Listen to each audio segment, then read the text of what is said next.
Hum, Olá, sejam bem-vindos. Eu tenho o prazer de vos fazer aqui uma aula gravada. Espero que gostem. E, obviamente, estou disponível depois para a discussão destes temas, quando estiver convosco, cara a cara. O objetivo desta aula é passar-vos um conjunto de ideias, provocações, acerca de um tema que eu gosto muito, a saúde digital. Agora, claro, muito agitado com as questões da inteligência artificial. Para um conjunto de slides que vou agora apresentar-vos. Aproveitem, tomem notas, podem sempre ouvir novamente. E no final tem uma lista de mais alguns artigos e mais alguns materiais, nomeadamente podcasts, onde podem continuar a refletir sobre estas matérias. E vemos, obviamente, cara a cara em breve. Deixem-me só aqui, então, partilhar. Bem? E realmente dizer-vos que o propósito desta sessão é falar-vos dos sistemas de saúde digitais, eu chamo de Digital Healthcare Systems, os sistemas de saúde de base digital. E nesse contexto, olhar as questões e as temáticas da inteligência artificial e as mudanças que ele nos paradigmas da saúde, da medicina, mas de forma mais lata, na saúde em geral. Portanto, vamos olhar para as questões das tendências em saúde digital, da inteligência artificial e o paradigma médico, e, no fundo, este conceito de QE Digital Professionals. Quem é que são estes novos profissionais do futuro, que são vocês, e que vão ter que lidar com estas estes profissionais, obviamente, são médicos dentistas, são enfermeiras, obviamente com implicações diferentes, porque a inteligência artificial terá impactos diferentes e a digitalização terá impactos diferentes nas diferentes profissões de saúde. Primeira questão: quais são os grandes desafios da saúde digital? Primeira ideia muito importante é que nós hoje falamos em dados, informação e conhecimento. Não há dúvidas nenhumas que os sistemas de saúde têm estes objetivos, não é? A equidade, a segurança, a efetividade, a centralidade do doente, a prontidão e a eficiência, e isto são temas, são estas 6 lentes que muitas vezes utilizamos para olhar para os. Quando nós pensamos na estruturação entre dados, informação e conhecimento, muitas vezes esquecemos de um conceito, que é o conceito de metaconhecimento, que tem a ver com saber quem sabe o quê, e como é que sabe. Como é que este saber está organizado, sistematizado, está em pessoas, está em livros, está em sistemas de informação, está em algoritmos de inteligência artificial. Portanto, esta representação abstrata do conhecimento, que se chama metaconhecimento, é talvez a área que hoje em dia no fundo, exige maior preocupação. Não está bem sistematizada ainda, não quer dizer que está tão bem sistematizada como estão as áreas dos dados ou da informação. Quais são os 5 grandes desafios, pensando na saúde digital do futuro? A inclusão digital. A inclusão digital não diz respeito apenas aos indivíduos, diz respeito às organizações.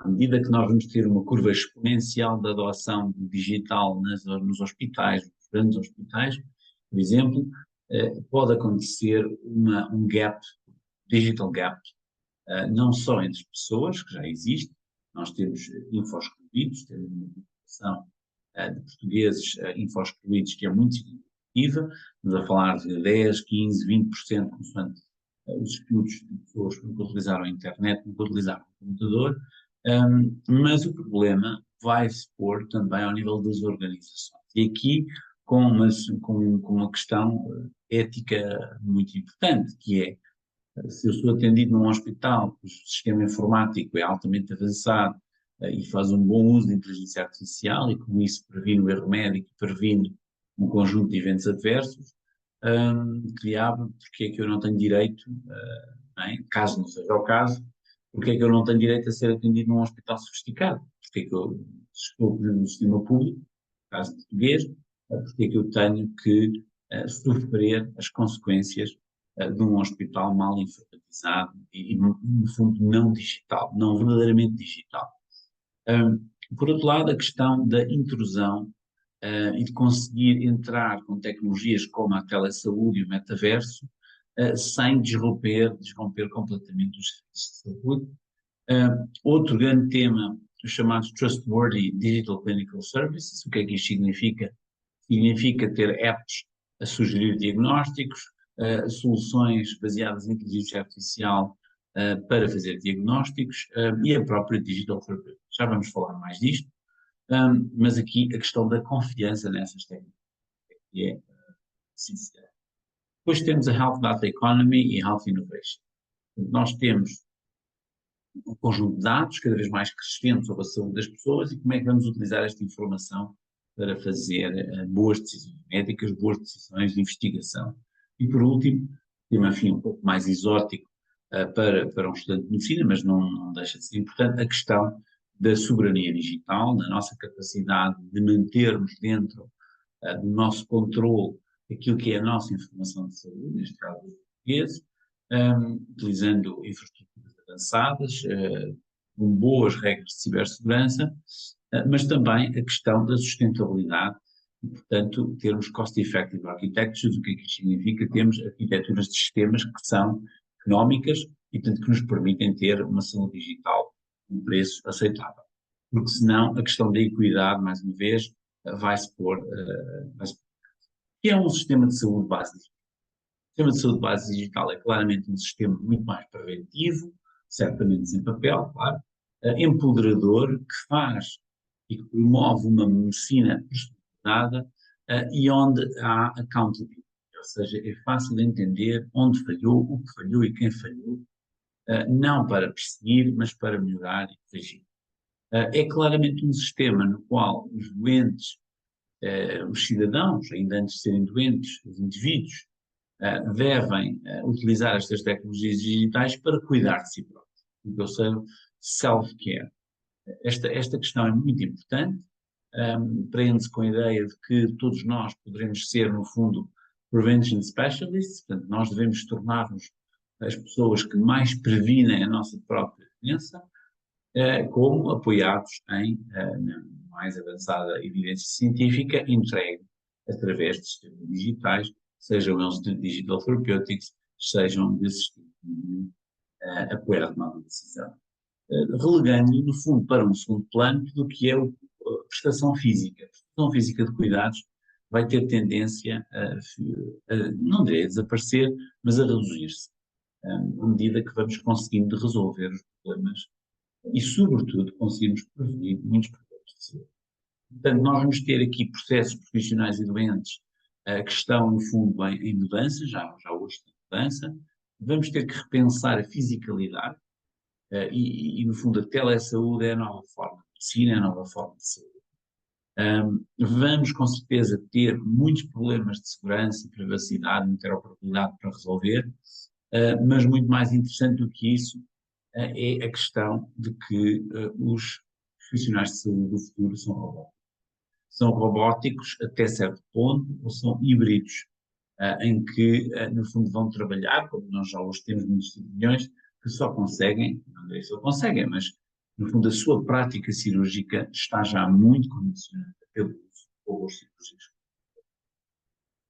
Repensar os sistemas de saúde já tinha começado, mas agora, a partir desta permacrisis, como se chama, esta crise permanente pós-Covid, profissionais desgastados, guerras, nós estamos numa crise importante nos sistemas de saúde. Os doentes, contudo, são uma fonte de inspiração. Nós, se estivermos a ficar sem energias no sistema de saúde, devemos olhar para eles, porque nós vemos o lado dos doentes, que é muito engraçado. Vemos doentes a criarem as suas próprias soluções digitais, vemos doentes a criarem empresas com engenheiros informáticos para resolver problemas que eles próprios sentem na pele e que o sistema de saúde não está a resolver nas formas tradicionais. Temos, obviamente, doentes que dependem do digital para estarem vivos. Temos um conjunto de pessoas que vivem por causa do digital. Ou seja, se não houvesse um pacemaker com Wi-Fi ligado provavelmente remotamente à internet naquele coração, eles já não estariam vivos. E, portanto, nós temos aqui graus de interação com a saúde digital muito diferentes, um, e para vos trazer esta ideia do índice de saúde, portanto, nós falamos muito em saúde, não é? Em gestão da saúde, sistemas de saúde, mas na prática muitas vezes medimos as doenças. Medimos a colesterolemia, medimos os triglicéridos, medimos a glicose do sangue, medimos o número de células tumorais, medimos um conjunto de coisas que no fundo são doenças, são saúde. Como medir a saúde? Muito difícil, e é talvez por isso que não saibamos gerir a saúde. Uma velha regra que diz: o que não se mede não se gera. Mas se vocês entenderem que ao longo da vida, desde que nascemos, mesmo antes, até que morremos, mesmo depois disso, no caso dos nossos órgãos, quando são doados, nós podemos ter níveis variantes de saúde, e se não estamos sempre saudáveis e não estamos sempre doentes, seria possível utilizar tecnologia para calcular, vamos dizer assim, este indicador de saúde. Este indicador de saúde vai ser depois muito importante para calcular, no fundo, a saúde de uma população. Podemos dizer que a saúde de uma população num dia corresponde à saúde de cada um daqueles seus indivíduos naquele dia. E eu não vou alongar-me neste tema, é um tema que é muito interessante, muito teórico, mas serve apenas para vos ilustrar uma outra ideia muito importante, que é a ideia da doença digital. Portanto, não fiquemos com a sensação de que só há saúde digital, também há doença digital. E o que é a doença digital? É todo, em qualquer contexto, em que o uso do digital, no fundo, vai condicionar a saúde do indivíduo. Lá está que, se eu tiver aqui um índice de saúde, portanto, eu vou ter menos saúde quando estou excluído do digital. Não consigo beneficiar, por exemplo, de receber e-mails a advertir-me sobre nada doença, não consigo marcar uma consulta online, portanto, eu no fundo tenho um pouco menos de saúde, ou menos conforto de tomar conta da minha saúde. Há muitas soluções digitais que são apenas soluções de conforto, é fácil de agendar uma consulta, é fácil de receber uma receita no telemóvel. Claro que à medida que eu vou usando digital, vamos dizer assim, a minha saúde aumenta, e depois há um momento em que ela começa a diminuir. E eu chamo-lhe aqui digital overweight or obesity, portanto começamos a ter information overload, irritação, burnout, podemos entrar mesmo na chamada digital sickness, com síndromes de dependência, muito típicos de síndrome de dependência da internet nos teenagers. Depois temos, obviamente, aquilo que eu rotulei como digital accident or death, é quando as pessoas, por exemplo, têm um acidente no automóvel, estavam a usar um telemóvel, ou menos dramático, mas não menos importante, aquilo que eu chamo de social rupture, isolation, alienation. É quando, no fundo, através do digital, aquele indivíduo está sistematicamente alienado de tudo o que o rodeia, e que isso não é, obviamente, um estado de saúde. Esta evidência foi coligida na altura por um colega vosso, da Universidade do Porto, com quem fizemos um artigo sobre esta questão, e veio aqui artigos de 2017, 2019, na altura tínhamos perguntado à volta destes conceitos da doença digital. A primeira grande ideia é que há doentes digitais, eles usam o digital para ser menos doentes, ou para viver melhor com a sua doença, para conhecer melhor os seus dados de saúde, mas também há doenças digitais. Também há doenças causadas nos indivíduos por causa do digital em excesso. Portanto, mais uma vez, o médico aqui vai ter um papel preponderante, quase diria que uma nova especialidade emergente é as doenças digitais. Existem doenças digitais, porque elas não são todas necessariamente, claro que muitas serão do foro da saúde mental, mas, enfim, podemos obviamente vir a conceber outro tipo de doenças digitais claramente relacionadas. Ora bem, o que é que nós vemos? Nós vemos que o digital está a entrar nos humanos, cada vez mais. Portanto, nós começamos por utilizar portais, apps, portanto, apps para telemóvel, e aqui a intrusividade é relativamente baixa, representada pela reta vermelha, a conectividade com o digital ainda é baixa, e portanto a intrusividade é baixa. Mas à medida que nós vamos subindo nesta conectividade, vamos entrando mais no ser humano, e vamos entrar no seu corpo, quando usamos wearables ou devices que têm ferramentas e têm sistemas digitais, por exemplo, pacemakers, mas também as bombas indutoras de insulina, é um exemplo de um wearable, o pacemaker é um exemplo de device, eu não consigo tirar aqui, e o implantable, portanto, exemplo, o implantable é o pacemaker, portanto está implantado a intervenção cirúrgica.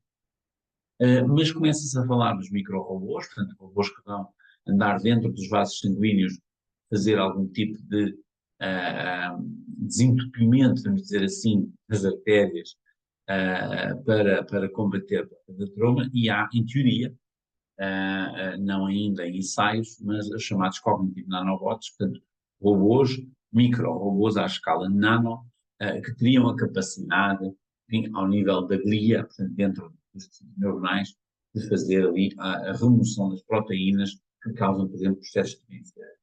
E, por último, podemos começar a pensar em novas conexões, portanto, quando o humano está conectado para lá do 100%, o que é isto? Estamos a falar de Brain-Computer Interfaces, não é? E por outro lado, para lá da personalidade, os chamados pós-humanos, é quando no fundo há a virtualização, há a construção de um avatar e a criação de artificial life, a partir de memórias, a partir de vivências daquele ser humano, que no limite pode já estar morto. Portanto, é tudo isto que está a acontecer, pode ser num slide resumido, e claro, quando nós vamos para o lado da direita, enfim, é um misto de assustador e ao mesmo tempo apaixonante para quem, obviamente, está a começar a sua carreira como médico. É preciso perceber que nós passamos de portais a micro-robôs em pouco mais de 40 anos. Portanto, para quem está a começar a carreira agora, está a estudar, 22 anos, 23 anos, portanto, estarão com 65, 63, portanto, ainda vão ser médicos daqui a 40 e tal anos. Portanto, imaginem vocês a aceleração que foi nos últimos anos, e portanto, agora vejam o tipo de tecnologias que nós vamos estar a falar, não é com certeza do software do S-Clinic ou da PEM ou de outro software qualquer. Não são esses os grandes desafios da saúde digital do futuro. Digital Therapeutics, capacidade de tratar ou prevenir uma doença com o uso apenas de software.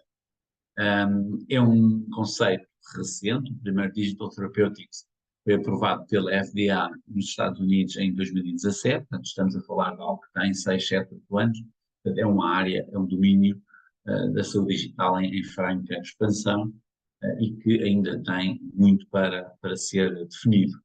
Num outro trabalho que fiz com um colega da Faculdade de Medicina, colega vosso da Faculdade de Medicina, trabalhámos esta questão das categorias de Digital Therapeutics, Treat a Disorder, Prevent and Manage a Disorder, Optimize Medication and Add Value to Complement Medication. Portanto, são aqui exemplos de casos concretos, case studies, reports, artigos, que apresentam, no fundo, evidência, claro, com níveis variáveis de evidência, sobre as várias formas de utilizar esta Digital Therapeutics para tratar, substituindo a medicação, ou prevenir o uso da medicação, ou reduzindo o uso da medicação, ou pelo menos melhorando os outcomes da mesma medicação.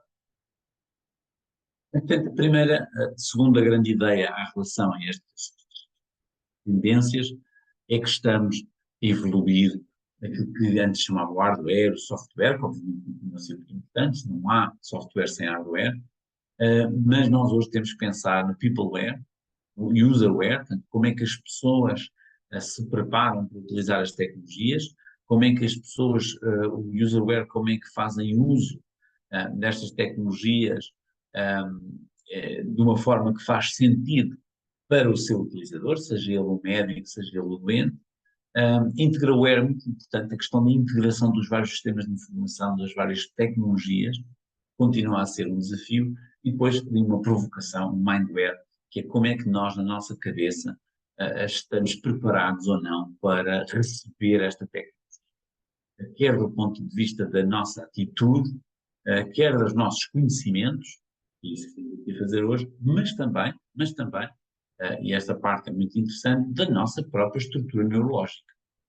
Como é que o nosso cérebro está ou não, e onde é que vamos ligar os computadores ao nosso cérebro. Atualmente, nós ligamos os computadores através do olhar, dos ouvidos e do toque. Ninguém cheira aos computadores e ninguém anda a gostar dos computadores. Portanto, são três sentidos que nós utilizamos para interagir com os computadores: visão, audição e o tato.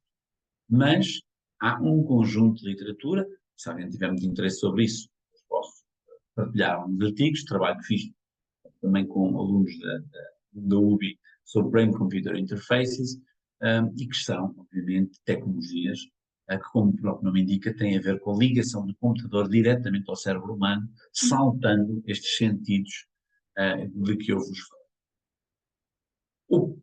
Um outro passo para isso é chamado metaverso, e um pouco a telesaúde, neste sentido de aproximar os indivíduos de outros indivíduos, mas através da tecnologia.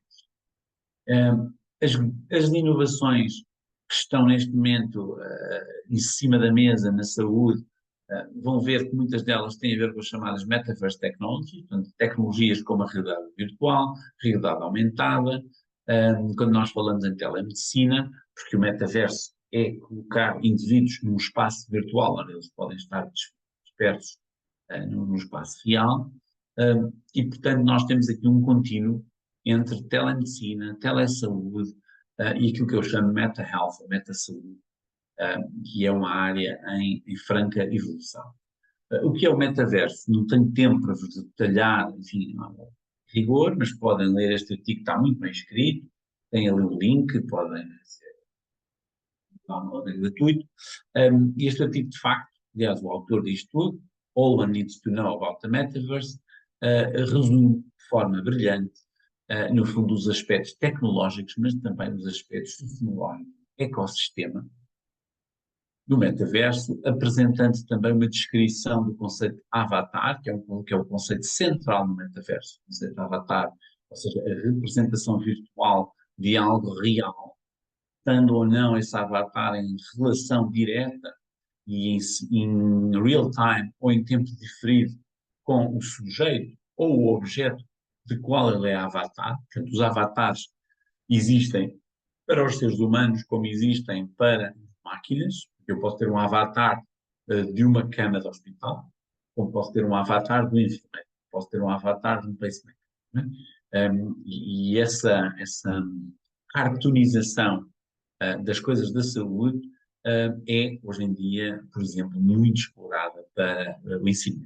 Há várias ferramentas de ensino para apoiar o ensino, por exemplo, na área da obstetrícia, na área de alguns procedimentos, através do uso de realidade virtual ou realidade aumentada. Mas, portanto, definições clássicas, que às vezes são sempre úteis, conceitos de metaverso, que classificou o metaverso em 4 grandes tipos: Augmented Reality, Lifelonging, que é quando eu, no fundo, tenho um conjunto de factos e o meu avatar vai vivendo ao longo do tempo comigo. Mirror World, portanto, eu construo uma imagem do mundo, no fundo, uma representação, uma réplica virtual de um determinado espaço físico, e a Virtual Reality.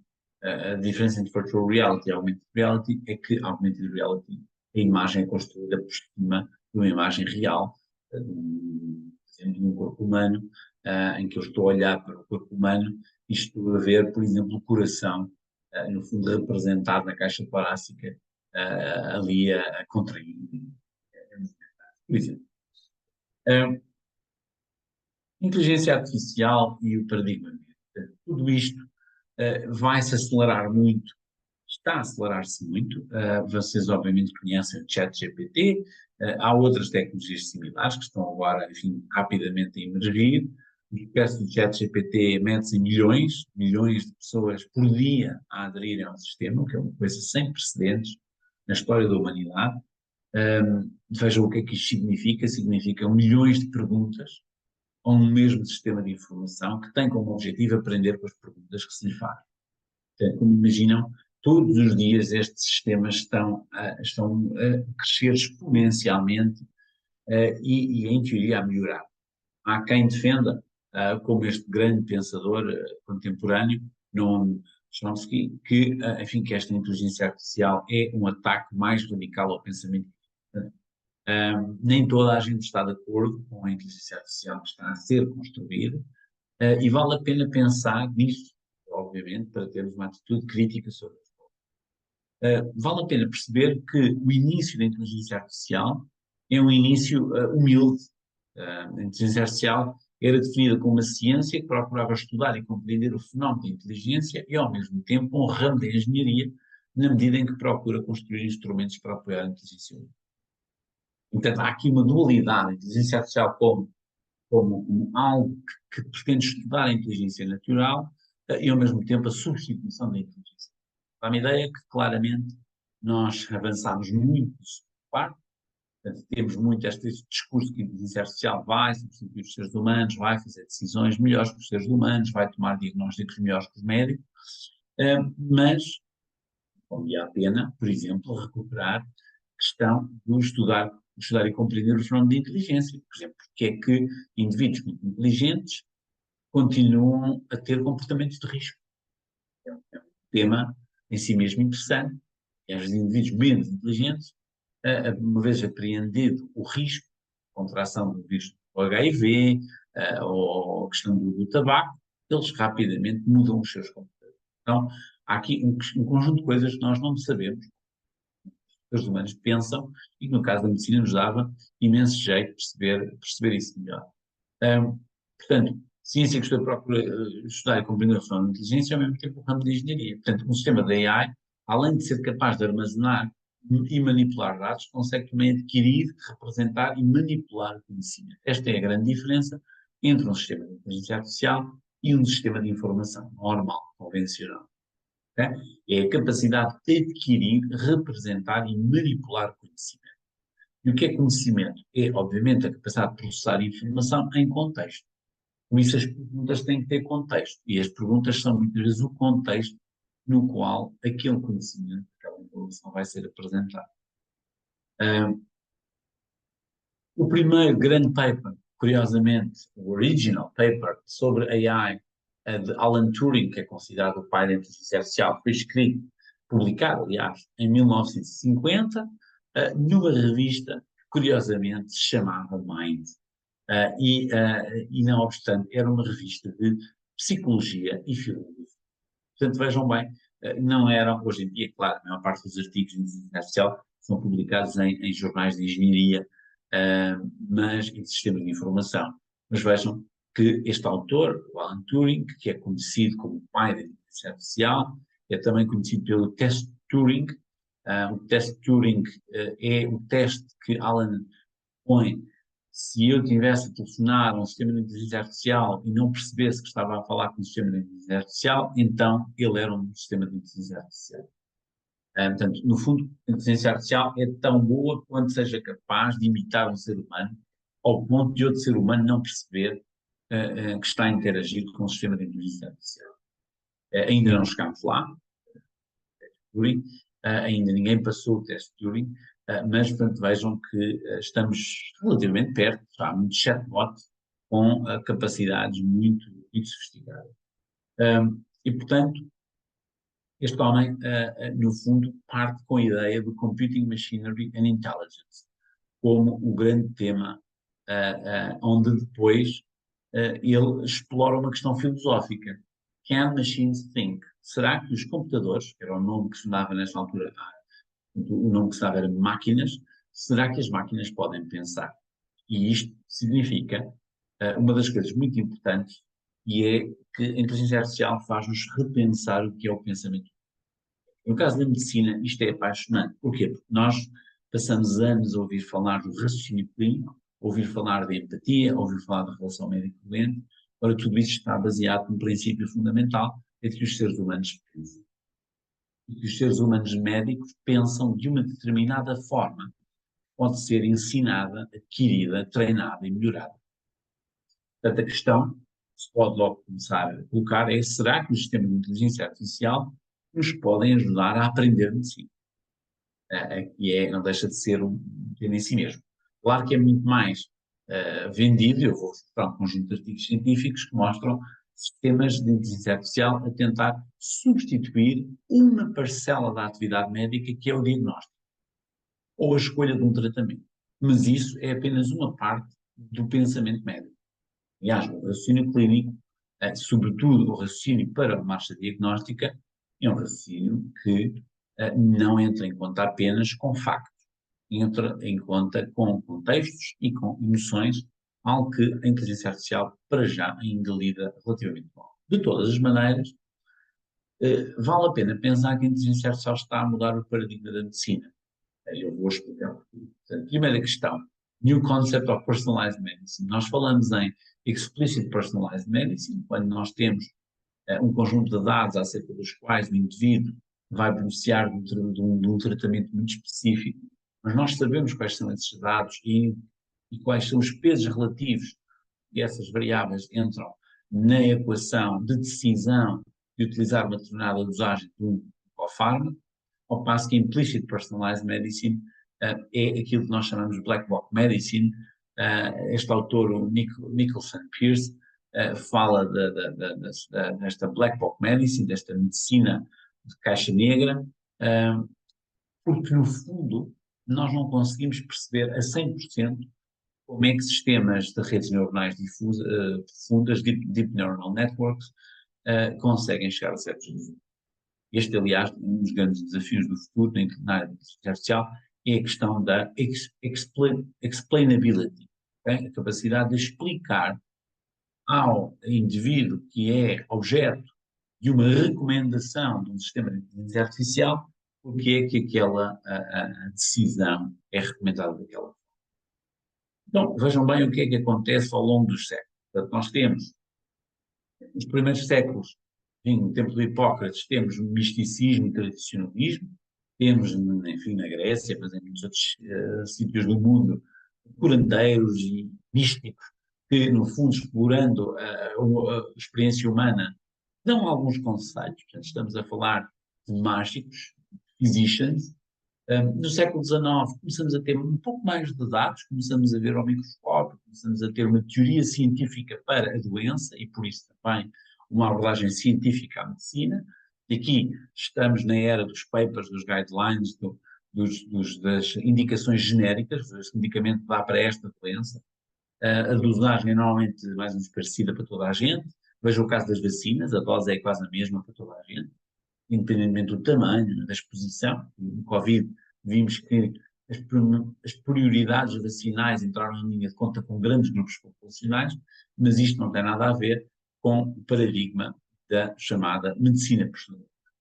Na Explicit Personalized Medicine, que começa nos finais do século XX, neste momento é, enfim, o momento que estamos a viver, o médico não consegue ser médico sem suportes digitais, por isso eu chamo um digital doctor, um digital doc. Os doentes são, obviamente, continuam a ser muito importantes, e estamos a falar de precision drugs e precision healthcare. Por último, implicit personalized medicine. Estamos a falar de fenómenos de self-care, em que eu utilizo um sistema de inteligência artificial para me aconselhar acerca de um determinado conjunto de sinais e sintomas, utilizo analítica com base em inteligência artificial para analisar os resultados do meu Fitbit, das apps que eu tenho no meu telemóvel, para medir os meus passos, para medir o meu ritmo cardíaco, para estudar os fatores, os níveis de stress com base na impedância elétrica da pele. Enfim, há um conjunto de tecnologias. Na área dos wearables, wearable quer dizer uma tecnologia que se veste, wear, que fazem com que o indivíduo possa diretamente, interagindo com sistemas de inteligência artificial, receber cuidados, prevenir situações de médico. E aqui já estamos a falar daquilo que eu chamo o fenómeno do robodoctor. Aqui o médico é substituído por um robô ou trabalha em conjunto. Este slide é só para vos convidar à leitura de um artigo no qual tive a felicidade de participar, que revê um pouco estes conceitos mais gerais de inteligência artificial, machine learning, deep learning, que vão ouvir falar na vossa vida, porque isto é uma realidade, isto não é uma ficção, isto é cada vez mais uma realidade, e vai ser uma realidade na área médica e na investigação médica. Portanto, clicam no link, vão descarregar o paper e leem. Portanto, tem aqui os conceitos, a descrição destes conceitos, e depois tem um conjunto de exemplos Um, Tem também aqui uma forma rápida de se perceberem dos vários termos e definições que se utilizam nesta área da inteligência artificial, que é uma área difícil, mas de futuro. Um, e portanto, tem aqui um conjunto. Acho que é um bom paper para quem, por exemplo, pensa fazer a sua tese de mestrado na área de inteligência artificial da medicina. Um exemplo deste paper é, por exemplo, pegando na neurocirurgia, pensar que a inteligência artificial pode ser utilizada em todas as etapas do percurso do doente. Não é? Portanto, aqui nós temos a representação desde diagnóstico radiológico optimizado por computador, que é muito já comum, já muitos equipamentos, muitos hospitais pelo mundo têm equipamentos de imagem que utilizam algoritmos de inteligência artificial para auxiliar o radiologista identificar artefactos, identificar imagens de lesão tumoral ou lesões, mas também, por exemplo, a identificação de tecidos malignos ou não malignos, portanto, no fundo, comparando células boas com células más, percebendo ali os graus de malignidade, e, claro, a robótica cirúrgica, que essa sim vai claramente ser visível, está a ser visível, mas depois também no pós-operatório, prevenindo complicações, tailored follow-up, portanto, em consoante o tipo de doente, o tipo de cirurgia que foi feita, acompanhar o doente de uma forma mais personalizada, mais tailored, prevenir as recorrências e optimizar as terapêuticas. Portanto, tem aqui um conjunto de exemplos. Exemplos agora aqui, um conjunto de slides muito rápidos, apenas para vos mostrar que publicam-se neste momento centenas de artigos muito parecidos com isto, que é, eu tenho, neste caso, AI and Prevention, tenho, no fundo, Real-Time Automated Detection, System Increases Colonoscopy, Polyp and Adenoma Detection. Aqui estamos a tentar detectar polípos, num estudo prospectivo randomizado, utilizando a metodologia médica mais robusta, que é o Clinical Controlled Randomized Clinical Trial, e no fundo eu vou comparar como é que o sistema, no fundo, se compara comparado com um procedimento normal, que é o procedimento endoscópico humano. Não é? E, portanto, aqui o que é que estes autores conseguem mostrar? Conseguem mostrar que eles pegam uma imagem, vão dividi-la em camadas, nas redes neuronais, e depois no final só dão dois outputs, ou é neoplásico ou não é neoplásico.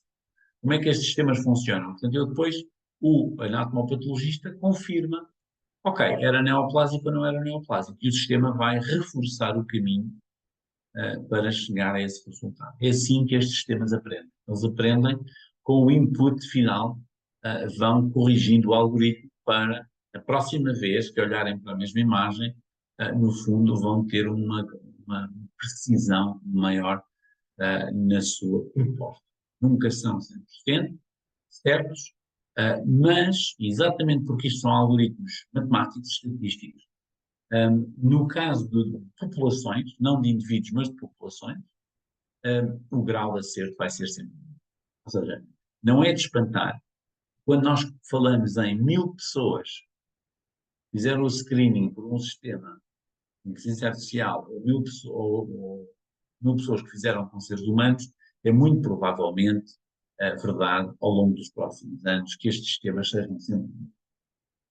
Mas, e é aqui que está o grande problema, é que para um caso individual, essa probabilidade pode não ser assim. O facto de eu, no grosso da população, 10 mil indivíduos, ter um grau de acerto de 92%, não quer dizer que aquele indivíduo em concreto vai cair nos 92% ou vai cair nos 8% em que o sistema está em sugestão. Portanto, tem aqui portanto, outro exemplo na área da pele, também, no fundo, aqui um pouco mais complexo, porque é necessário apresentar várias opções, mas aqui, mais uma vez, inferências malignas e não malignas. E, portanto, aqui, no caso, foi encontrado uma área de floresta curva de cerca de 91%, que é ótimo, comparado os resultados da maior parte dos dermatologistas.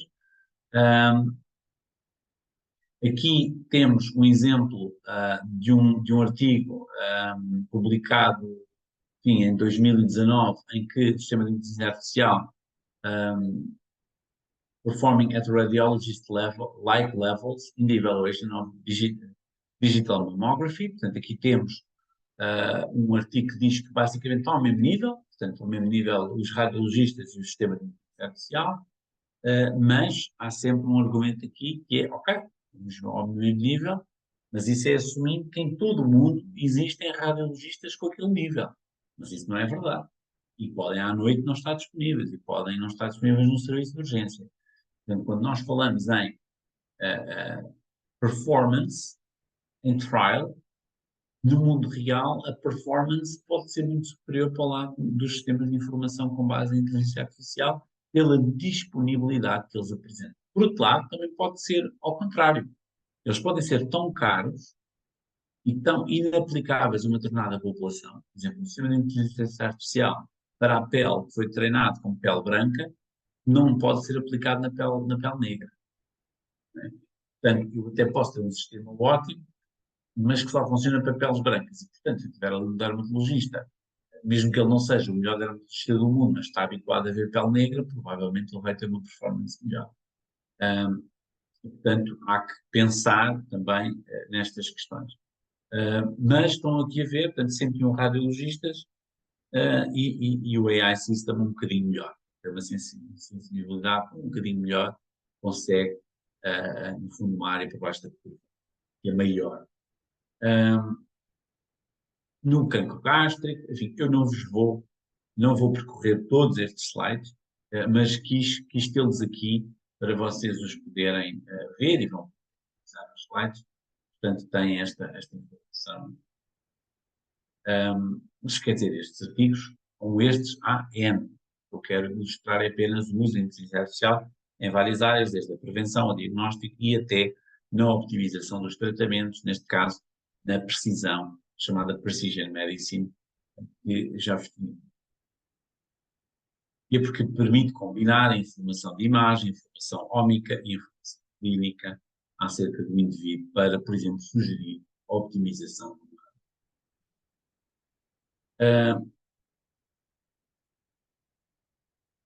Por último, como é que vamos lidar com isto tudo? Como é que vocês que estão numa fase, enfim, particularmente distante da vossa vida, estão-se a formar como médicos, como é que vão lidar com esta avalanche tecnológica e com estas mudanças no paradigma da saúde e da medicina em particular? A minha proposta é que sejam aquilo que eu chamo profissionais Kiwi. Este modelo Kiwi é um modelo simples, enfim, inspirado nos Kiwi, e que tem a ver com Knowledgeable, Intelligent, Wise and Interoperable. Aplica-se não só às organizações, mas também aos profissionais. Portanto, uma organização Kiwi é uma organização que tem a capacidade de reter conhecimento, é uma organização inteligente, é uma organização sábia e é uma organização que trabalha bem com as outras organizações. É interoperável.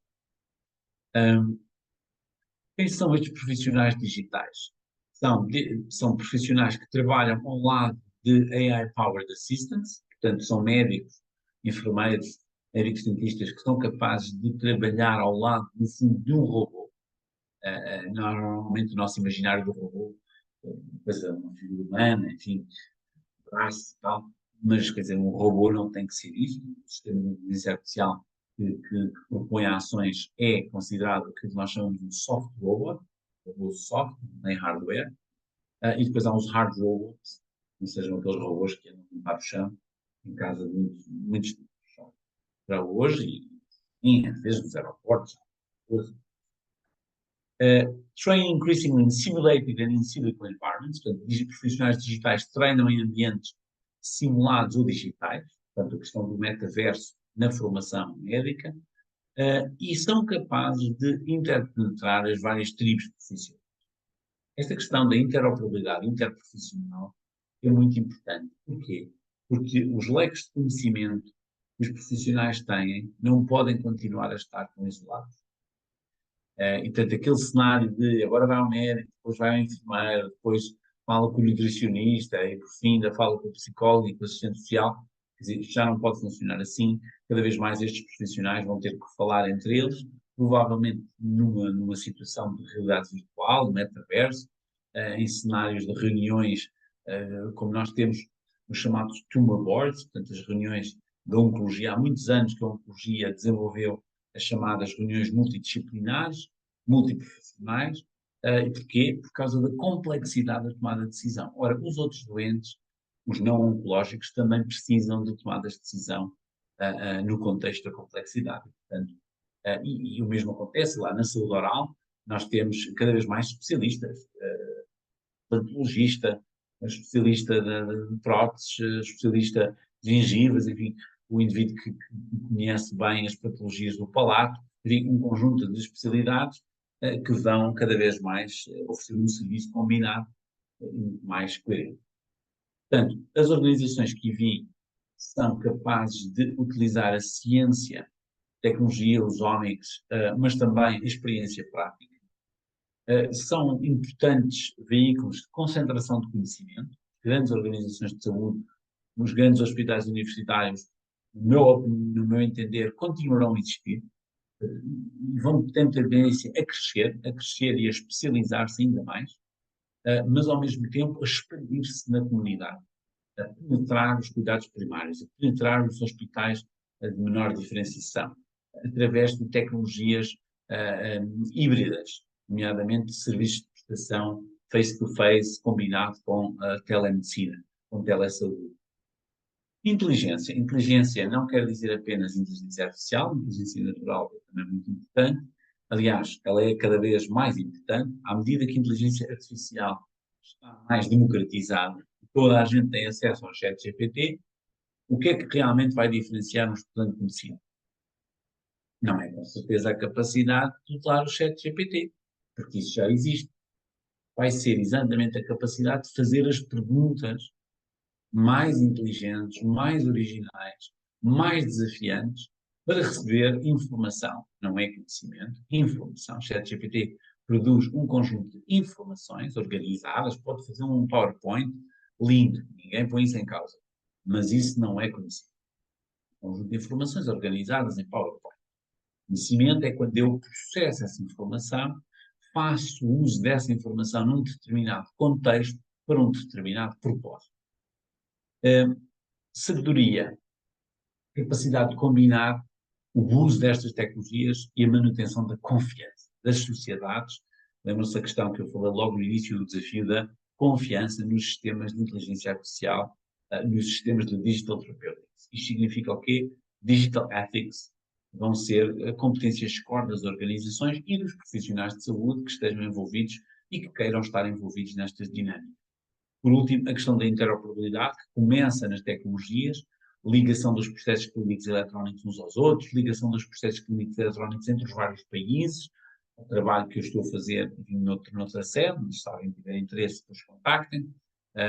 No fundo, criar um standard internacional, europeu primeiro e depois mundial, para a ligação dos sistemas de informação dos hospitais, que é um problema imenso. Tudo. Mas a interoperabilidade não acaba nos softwares. Ela apenas começa nos softwares. Depois nós temos que ter profissionais interoperáveis e interprofessional teams, equipas interprofissionais, e aquilo que eu chamo Virtual Competence Centers, que são centros de competência virtual, ou centros virtuais de competência, em que o melhor exemplo são as European Reference Networks, que são um bom exemplo disso. Ainda no descascar deste conceito de inteligência, não é? Nas organizações, mas também nos indivíduos, a inteligência vai ser uma inteligência mista, o que eu chamo de uma inteligência combinada ou híbrida. Eu gosto de chamar Advanced Intelligence e não Artificial Intelligence, porque a inteligência artificial não é mais do que a inteligência humana que a construiu.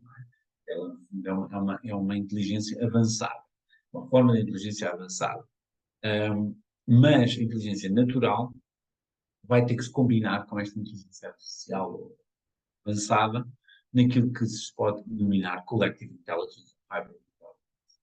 E, portanto, as organizações Exemplo, serviço de radiologia em que tenho um grupo de radiologistas humanos, mas também tenho um conjunto de algoritmos nos softwares de radiologia que vão dando ali um contributo na discriminação das imagens, na priorização dos casos, na identificação de artefactos e um conjunto de exemplos que já vos dei.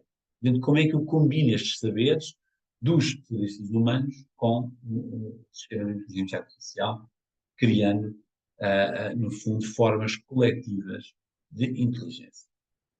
E, por último, é fundamental que os médicos, neste caso, estamos em vários estudantes de medicina, se envolvam nisto. Tem aqui um relatório, em 2018, 2019, foi quando começou a surgir muita coisa na área da inteligência artificial, e começou a aquecer toda esta área de inteligência artificial, muito por causa de uma empresa inglesa, depois foi comprada pelo Google,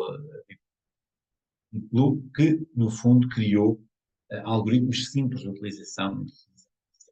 E nessa altura escreveu-se muito sobre ética da inteligência artificial, mas eu gosto muito deste pequeno documento da Academy of Medical Royal Colleges do Reino Unido, em que recomenda claramente os clínicos podem e devem fazer parte desta.